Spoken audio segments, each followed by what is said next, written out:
Well, this is just a brief little introduction into our next unit, which we can call the women's experience in America, for lack of a better term. Well, I imagine you probably recognize these two, probably the most famous couple in all of Western civilization. That is to say, our friends Adam and Eve, both looking maybe a little guilty here under this tree of knowledge. You'd be surprised to learn maybe about how influential Eve and the mythology of Eve has been to the perceptions and the projections and representations of women in human thought. But this is one of our earliest prototypes of femininity, and as you know, it's not a particularly favorable one, right? As Eve was or has been construed to be the temptress, the one that tempted Adam into partaking of the forbidden fruit. The next few slides are just images of women from various periods in American history. And I guess what I'm struck by as I look through these slides is that each face, to me, even though I don't know the individual, I wonder about that woman's hopes, dreams, and expectations, those individual and unique ones that were, again, unique to that person. And I wonder the extent to which those hopes and dreams and expectations were fulfilled by her life's experience. It's significant, or should be significant to many of us, that it was Abigail Adams, John Adams' wife, who as early as the year 1789 pleaded to her husband to remember the ladies in the new Constitution as he was participating in the drafting of that document. Another significant year and event for us to remember was the year 1848, July 19th and 20th of that year, when 300 people attended the first convention held to discuss women's rights in Seneca Falls, New York. 68 women and 32 men signed the Declaration of Sentiments, which we will read in this unit, including the first formal demand made in the United States for women's rights to vote. Quote, "It is the duty of the women of this country to secure to themselves their sacred right to the elective franchise."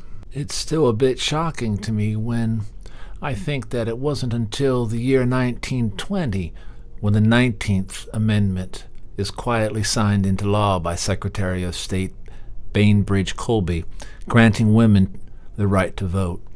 Suffragist Carrie Chapman Catt summarized the effort involved in securing passage of the 19th Amendment this way, quote, "To get the word male in effect out of the Constitution cost the women of the country 52 years of pauseless campaign. During that time, they were forced to conduct 56 campaigns of referenda to male voters, 480 campaigns to get legislatures to submit suffrage amendments to voters, 47 campaigns to get state constitutional conventions to write woman suffrage into state constitutions, 277 campaigns to get state party conventions to include woman suffrage planks in party platforms, and 19 campaigns with 19 successive Congresses." Here's an iconic image, Rosie the Riveter.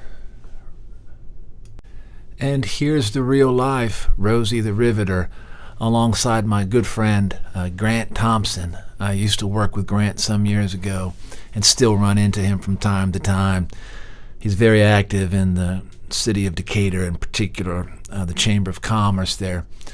Anyways, Grant had the great fortune of meeting the real Rosie the Riveter, Dr. Frances Carter, who's 95 in this picture, taken this year, 2017. An elementary teacher, she moved to Birmingham during World War II and became a riveter on B-29s, while her suitor, then fiancé and then husband, was deployed. She was the 1943 Rosie who toured the U.S. to promote women in the workforce as part of the war effort. She and her husband John both got their bachelor's, master's, and PhDs in education and taught for a while at Samford University in the School of Education. All the while, they continued to volunteer with the USO and veteran groups. In 1998, she founded the American Rosie the Riveter Association to honor the working women of World War II and to recognize and preserve their role in our culture and economy. Pretty cool picture. This is sort of an iconic image from the world of print advertisement media. It was very common to see images such as this one, and certainly those like this, in a variety of magazines. I know most of you are probably too young to remember when tobacco products were advertised in magazines and newspapers and television commercials. You used to see people smoking all the time on television. Not the case anymore. But here is an interesting image, isn't it? Portraying the woman of, again, probably the 1970s, based on my memory, for the cigarette company known as, or brand known as Virginia Slims, with the tagline, "You've come a long way, baby," right? That this is a new day for women. And if you look in the upper right-hand corner, I don't know how well this will reproduce when you watch this, but you see a fortune teller there, a woman, and she is reading the palm of presumably a woman. But look at the lines here. You have a short and steady line of success.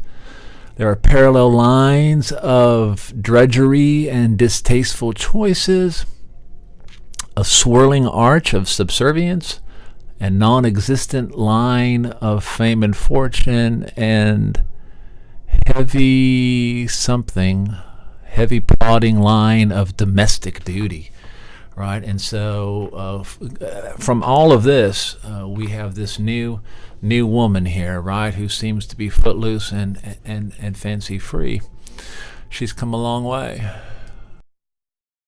Okay, I know you're probably laughing right now, but so these are three women, right? You probably recognize these. I think one of them's Madonna, and I know one of them is Miley Cyrus, and then one of them I think is called something like a Snooki or something like that. I missed the whole Snooki craze, and really I need to update this presentation because I don't really know who the leading controversial woman in popular culture is for this current generation or for this current season that we find ourselves in. But there is always one, isn't there? If you think about it, there's always one woman, or maybe two, who seem to be always pushing the envelope about what is suitable and what is attractive, or what it means to be a woman. And so these are three rather, again, recent images of women in pop culture who are out there doing their thing, and whether you like them or not, but this is how some women see themselves.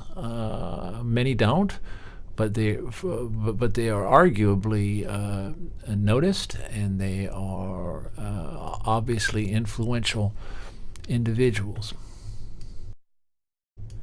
So the selections in this unit, the readings that we will do, present women through their own eyes, and also as they have been perceived and portrayed by men. The selections, hopefully, will provide us a panorama of the place of women in successive generations of American society, from the colonial times to the mid-19th century.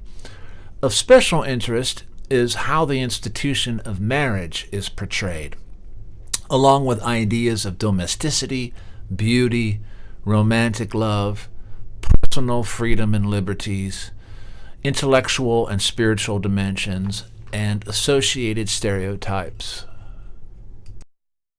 Some guiding questions for us as we come together to discuss the selections in this unit.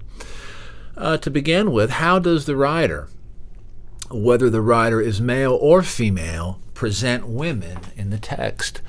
That's certainly going to be one of the, if not the most important thing to be on the lookout for. How are women presented by the writer in the text? Are these representations of women intentional? In other words, are they overtly or explicitly stated? Or are the representations unintentional and implicit? In other words, is the writer even aware of his or her intent? Another question to consider is, what is the cultural ideal being presented? In other words, does this presentation of femininity, or does this female character seem to be representing that which should be a model that should be followed by female readers, for example? And what does that ideal tell us about the culture that produced the text? And then, always interesting, as we've seen in the unit that we did on the individual and society, what happens when that cultural ideal of what it means to be a woman, or what it means to be feminine, or what it means to be beautiful is challenged or resisted? So these are a few of the questions, again, just overarching questions that we can always sort of have in our mind as we're engaging the text, okay? Always be on the lookout for how is femininity being rendered and presented to us as readers. And always interesting to me as well is this portrait being presented by a female writer or a male writer, and if so, are there distinctions in those representations that suggest the inclinations or the attitudes of the writer, whether the writer's male or female? And again, are those representations, do they seem to be very conscious ones, or are they even, as I suggested in one of these questions, is it even almost subconscious or even unintentional? And either case is interesting for its own reasons. But anyways, it's a great selection of readings that we have, and usually this is a unit that most students really find to be interesting. Looking forward to it, and looking forward to seeing you guys soon.